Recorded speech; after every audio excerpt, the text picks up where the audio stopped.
नमस्कार, astrology I of the Vedas में आपका स्वागत है। फल दीपिका के विशेष नियम इस सीरीज का आज ये तीसरा पार्ट है। इससे पहले 2 पार्ट इसके आ चुके हैं जिनमें फल दीपिका के मैंने लगभग 10 रूल 2 अलग-अलग वीडियोस में बताए हैं। बहुत ही ज़्यादा महत्वपूर्ण रूल थे वो भी। अगर आपने वो वीडियो नहीं देखे हैं तो उसका लिंक डिस्क्रिप्शन बॉक्स में दिया है, आप वहां से देख सकते हैं। आज के इस वीडियो में हम आगे बढ़ेंगे और उससे थोड़ा और ऊपर के रूल्स को देखेंगे। ये रूल्स इतने अच्छे हैं कि एक नॉर्मल आदमी जिसको ज्योतिष का बिल्कुल प्रारंभिक ज्ञान है, वो भी इसकी हेल्प से बहुत आसानी से किसी व्यक्ति के बारे में एक जानकारी जुटा सकता है।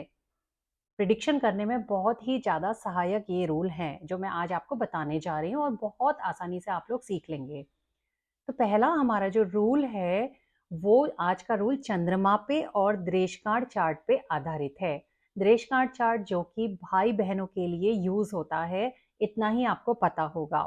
लेकिन जो दृष्टिकांत चार्ट होता है वो बहुत सारी चीजों में यूज होता है और अभी आप जानेंगे इस रूल में कि कैसे दृष्टिकांत चार्ट से भी आप किसी व्यक्ति के बारे में जान सकते हैं। तो हम सबसे पहले रूल पे आते हैं और सबसे पहला हमारा जो रूल है वो ये है, आपने दृष्टिकांत चार्ट जो है वो देख लेना है। जिसकी आप जन्मपत्री ले रहे हैं उसका आप D3 चार्ट ले लीजिए और D3 चार्ट में आप चंद्रमा की स्थिति को देखिए। अगर D3 चार्ट में आप देखते हैं कि चंद्रमा अपनी स्वराशि का है, अपनी उच्च राशि का है अथवा चंद्रमा अपने मित्र ग्रहों की राशि में स्थित है, तो ऐसा चंद्रमा जिस भी व्यक्ति का होगा दृष्टिकांत चार्ट में, वो व्यक्ति उत्तम रूप और गुणों से युक्त होता है, ऐसा कहना है फल दीपिका ग्रंथ का।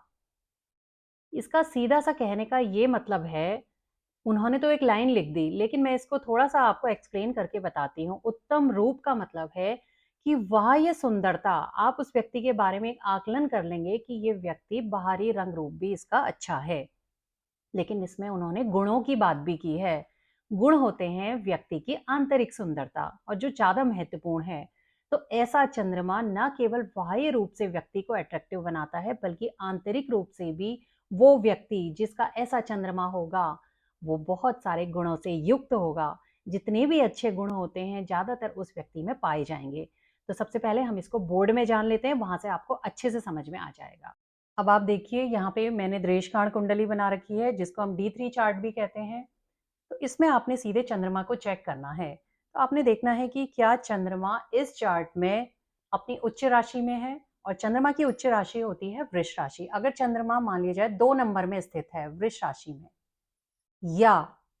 या बोला मैंने, चंद्रमा अपनी स्वराशि में है और स्वराशि उसकी होती है कर्क राशि, यानी कि 4 नंबर, या चंद्रमा 2 में हो या 4 में हो, या चंद्रमा अपने मित्र ग्रहों की राशि में हो। और चंद्रमा के मित्र ग्रह हैं मंगल, सूर्य और गुरु।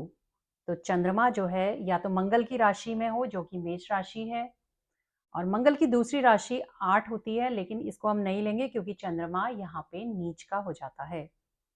तो अपने मित्र ग्रह की राशि में या तो चंद्रमा होना चाहिए, और चंद्रमा या तो अपने मित्र ग्रह सूर्य की राशि में हो या अपने मित्र ग्रह गुरु की राशि में हो। गुरु की राशियां हैं हमारी धनु राशि और मीन राशि। अगर चंद्रमा इन राशियों में स्थित है, मेष, वृष, कर्क, सिंह, धनु या मीन राशि में, किसमें, दृष्टिकांत कुंडली में, तो फल दीपिका का पहला सूत्र यही है। तो ऐसा जो व्यक्ति होता है वो उत्तम गुणों से युक्त होता है और उसका रंग रूप भी जो होता है वो एक उत्तम रूप होता है और गुण भी काफी उत्तम होते हैं। ये फल दीपिका का कहना है। इसी में आगे जो दूसरा रूल है वो रूल भी चंद्रमा पे आधारित है और इसमें भी हमने वर्गा चार्ट को यूज करना है। तो फल दीपिका ग्रंथ का ये कहना है कि अगर किसी व्यक्ति का चंद्रमा, व्यक्ति से यहाँ पे आप मेल और फीमेल दोनों को ही शामिल करिएगा, मैं सिर्फ व्यक्ति बोल रही हूँ।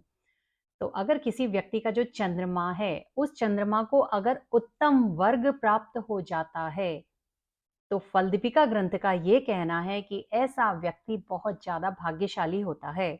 उन्होंने भाग्यशाली नहीं बोला है, उन्होंने पीछे से बहुत भाग्यशाली लिखा है, यानी कि उसका जो भाग्य है काफी अच्छा होता है।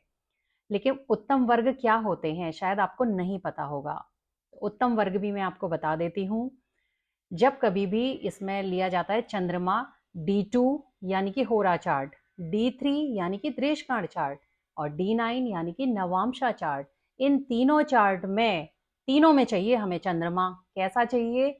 अगर उच्च का या स्वराशि का हो, यानी कि चंद्रमा D2, D3, D9 इन तीनों ही चार्टों में अगर स्वराशि का हो रहा है यानी कि कर्क राशि में जा रहा है और उच्च का या वृष राशि में जा रहा है तो चंद्रमा को उत्तम वर्ग प्राप्त होता है और ऐसा चंद्रमा उस व्यक्ति को बहुत भाग्यशाली बनाता है।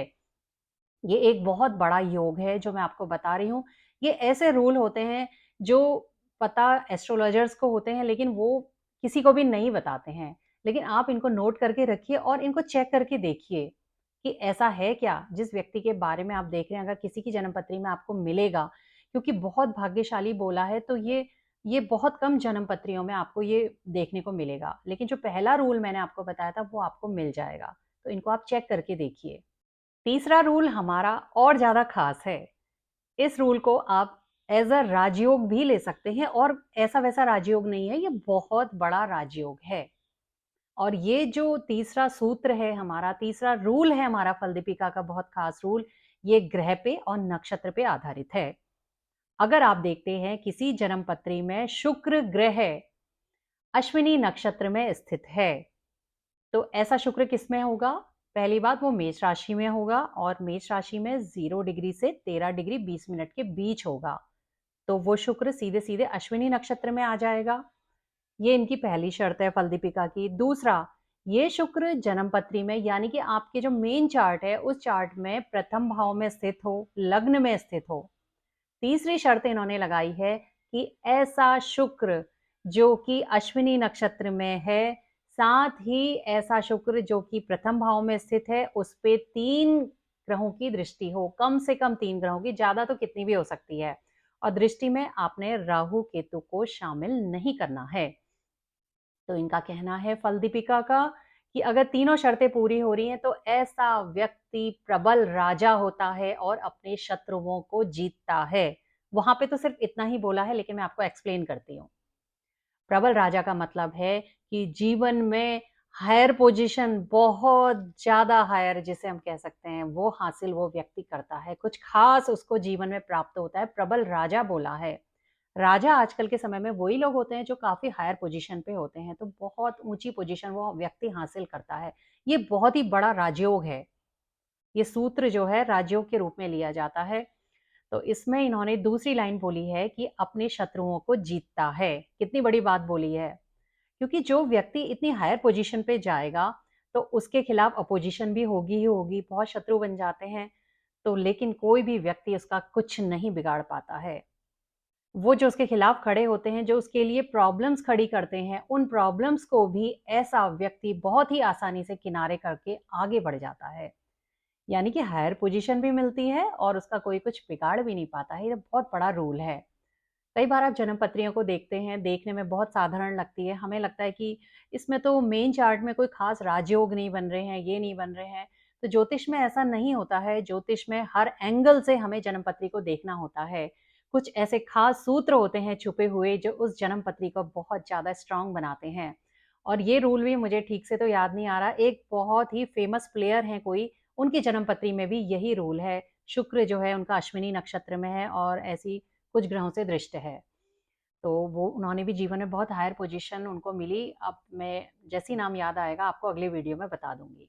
यहाँ पर इन्होंने ये बोला है कि जो शुक्र है वो आपका अश्विनी नक्षत्र में हो। तो शुक्र अश्विनी नक्षत्र में कहाँ पे होगा? मेष राशि में होगा, 0 डिग्री से 13 डिग्री 20 मिनट के बीच में। तो शुक्र मेष राशि में आ जाएगा। दूसरी शर्त इनकी है कि ऐसा शुक्र जो है वो प्रथम भाव में हो। तो इस जन्म पत्री में ये प्रथम भाव में भी स्थित है।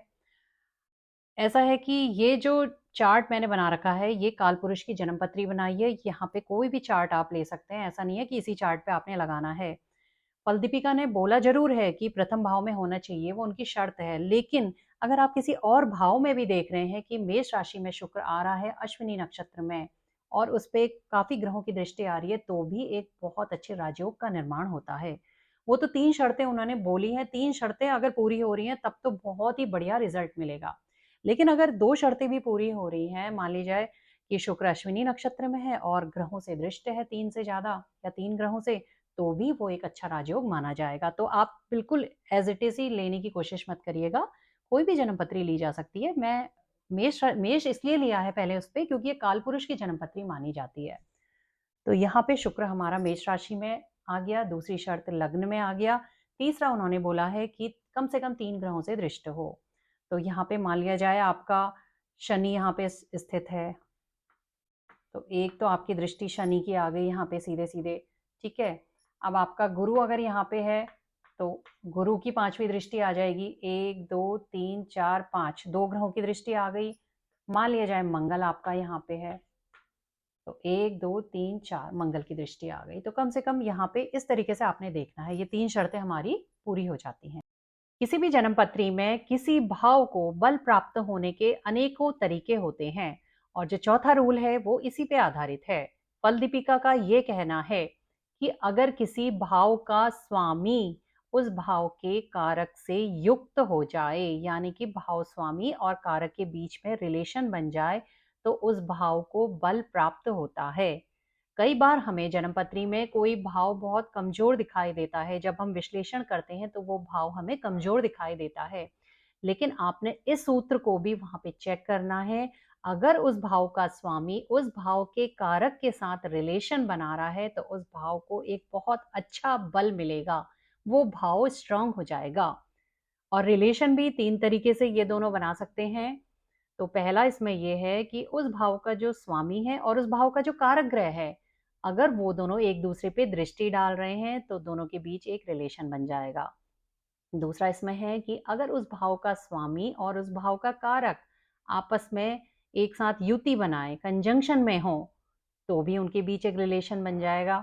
या भाव का स्वामी और भाव का कारक राशि परिवर्तन कर लें, तो भी उनके बीच में एक रिलेशन बन जाएगा। तो ऐसे में जिस भाव का वो स्वामी है, उस भाव को बहुत ज़्यादा स्ट्रांग कर देगा। मैं आपको बोर्ड पे समझाती हूँ, आपको बहुत अच्छे से समझ में आ जाएगा। चौथे सूत्र के हिसाब से हमने भाव का बल चेक करना है। तो इस जन्म पत्री में जो कालपुरुष की जन्म पत्री मैंने ली है, मेष लग्न लिया है, कोई भी लग्न आप ले सकते हैं 12 लग्नों में से, ये एक उदाहरण के लिए सिर्फ बताया गया है। तो हम दूसरे भाव का बल चेक कर रहे हैं। दूसरा भाव जो कि हमारे धन का भाव है, हमारी फैमिली का है, हमारी वाणी का है, और भी बहुत सारी चीजों का भाव है। तो यहाँ पे इस भाव के स्वामी बनते हैं शुक्र, क्योंकि वृष राशि है, शुक्र स्वामी हो गए और इसके कारक हैं गुरु। तो अब हमने गुरु और शुक्र को चेक करना है जन्म पत्री में, कि वो अगर आपस में रिलेशन बनाते हैं, और रिलेशन 3 तरीके से मैंने आपको बोले हैं। तो सबसे पहला तो है कि अगर एक दूसरे पे दृष्टि डाल रहे हो, तो मान लीजिए शुक्र यहाँ पे स्थित है, कहीं पे भी हो सकता है शुक्र, यहाँ पे यहाँ पे यहाँ पे कहीं भी, और अगर शुक्र और गुरु की परस्पर दृष्टि है, या एक भी दूसरे पे डाल रहा है, मान लीजिए गुरु ही शुक्र को देख रहा है, शुक्र नहीं भी देख रहा है, तो भी इनमें आपस में रिलेशन माना जाएगा। तो यहाँ पे आप देख रहे हैं दूसरे भाव का स्वामी शुक्र है, दूसरे भाव का कारक गुरु है, ये एक दूसरे पे दृष्टि डाल रहे हैं, तो इनका एक रिलेशन बन गया। तो इस भाव को बहुत बल मिल जाएगा। अब ऐसे में क्या होगा, ये व्यक्ति काफी धनी होगा, इसकी जो है वाणी भी काफी अच्छी होगी, क्योंकि यहाँ पे बेनिफिक प्लेनेट भी हैं ये। अगर मैलिफिक होंगे तो वाणी उतनी अच्छी नहीं होगी। तो यहाँ पे ये धनी जरूर होगा। अगर मैलिफिक प्लेनेट भी होकर के इसका स्वामी अगर गुरु से रिलेशन बनाता, तो भी ये व्यक्ति धनी होता। तो सेकंड हाउस के अच्छे रिजल्ट आपको मिलेंगे। अब दूसरे तरीके से कैसे रिलेशन बन सकता है, कि अगर दोनों की आपस में युति हो, यानी कि दूसरे भाव का स्वामी शुक्र दूसरे भाव के कारक गुरु के साथ कंजंक्शन में हो, युति में हो, दोनों एक साथ बैठ जाएं किसी हाउस में, तो भी इस भाव को बहुत बल मिलेगा। चाहे कारक गुरु यहाँ पे नीच का ही हो रहा है, कोई बात नहीं, उस भाव के स्वामी से युक्त हो गया है, तो इस भाव को बहुत ज्यादा बल मिल रहा है। तीसरे तरीके का रिलेशन है कि अगर भाव का स्वामी भाव के कारक के संग राशि परिवर्तन करे, तो शुक्र यहाँ पे इसका स्वामी है, जो जाकर के अगर गुरु की राशि में बैठ जाए, गुरु की राशि है धनु, या ये शुक्र मीन में भी बैठ सकता है, और इसका जो स्वामी है वो जाकर के यहाँ पे बैठ जाए गुरु, दोनों ने राशि परिवर्तन कर लिया, तो एक रिलेशन इनके बीच बन गया। तो ये भाव बहुत ही ज्यादा स्ट्रांग हो जाएगा। ये तो सबसे बड़ा जो है रिलेशन होता है, और सबसे ज्यादा अच्छे फल राशि परिवर्तन ही देता है। तो आज के वीडियो में मैंने आपको 4 बहुत ही महत्वपूर्ण फल दीपिका के सूत्र बताए, और आज के लिए बस इतना ही। फिर अगले वीडियो में हम आगे बहुत ही अच्छे सूत्रों पे और बात करेंगे। तो तो अपने विचारों को, अपने प्रश्नों को कमेंट बॉक्स में ज़रूर शेयर करिएगा। मैं पूरी कोशिश करूँगी आपके क्वेश्चंस के आंसर देने की। और अगर आप किसी खास विषय पे कोई वीडियो देखना चाहते हैं, तो मैं उसे भी बनाने की पूरी कोशिश करूँगी। तो आज के लिए बस इतना ही। धन्यवाद।